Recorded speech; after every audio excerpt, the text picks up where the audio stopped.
noted group of crazy people good at making lists. A spokesperson for ISIS claims that the terror organization aims to blow up the White House, Big Ben, and the Eiffel Tower, then conquer Paris, Rome, Portugal, and Spain. Oddly, the spokesperson for ISIS noted that everyone is welcome in this new home, saying there is no difference between an Arab and a non-Arab, nor between black and white. The spokesperson also said, here, the American fraternizes with the Arab, and the African with the European, and the Eastern with the Western. ISIS, they're tweeting, they're Facebooking, they're telling us the shit that they're gonna blow up. These are an effective group of people. I don't like them very much, but like they're good at the scare machine. I feel like they watch National Lampoon's European Vacation. Like, look, kids, Big Ben, Parliament. Like, here are the things we're gonna blow up. Right. Like they have a map from like one of those 80s movies, and they're just picking things to blow up. I mean, what do you like? These are just base threats, right? Like they just say stuff and nah.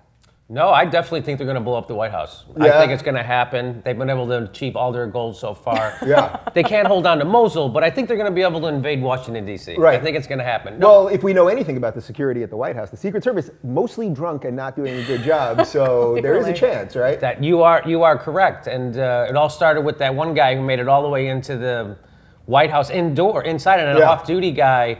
And he reminded me a lot of George Bush, because just like George Bush, he also made it into the White House without being elected. And he was drunk, I think. And then we had the Secret Service guys that were drunk, so there was a lot. A lot of drinking happening around.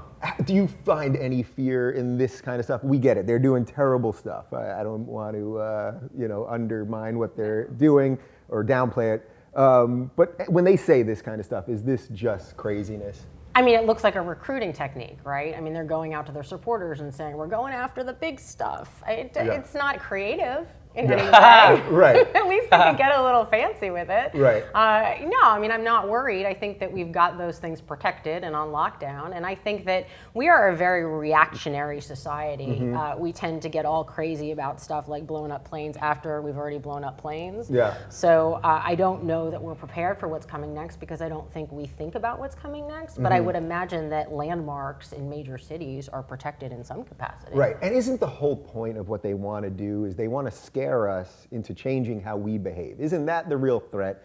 The chances that someone from ISIS is coming here to behead us or blow up the White House pretty small. Yeah, if you don't shop at the mall, the terrorists win. Exactly. Yeah. That what they can do is get us to change how we behave, change how we have security in places, to start giving up our rights, things like the Patriot Act, things like that. Isn't that what's really going on here? I don't agree with you, Dave. I don't think we've given up. I was talking about this with a friend while I was getting a full body x-ray from an airport worker.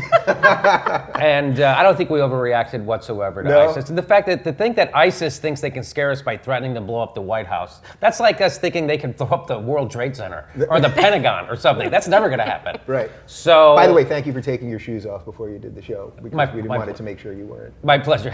And I'm also facing the east. Yeah. But I mean, the only way I would believe that they would be able to blow up the White House is if there was a intelligence briefing paper entitled "ISIS wants to blow up the White House" and that we ignored. Then they would blow up the White House, but only if we ignore the White House briefing paper. Yeah. Well, is there anything in the Eiffel Tower? You see what he's doing there. We see what he did because they gave Bush something and they and ignored said it we're going to blow up the. No, but is there anything in the Eiffel Tower? I mean, it's a landmark, but there's what is in the Eiffel Tower? Just tourists. I think cheese. Right? I think it's filled with cheese. Filled cream cheese. Yeah. I mean, bringing that down doesn't seem like a major strategic move on their part, other than the Eiffel Tower people are not going to be happy with you. No, I mean it's not. But you're not taking out it's a landmark, yes, right. But you're not necessarily getting people in that. How confident are you that the government is keeping us safe? Like, do you feel confident? Like we talk about this all the time. I go through NSA at the airport, TSA. or TSA.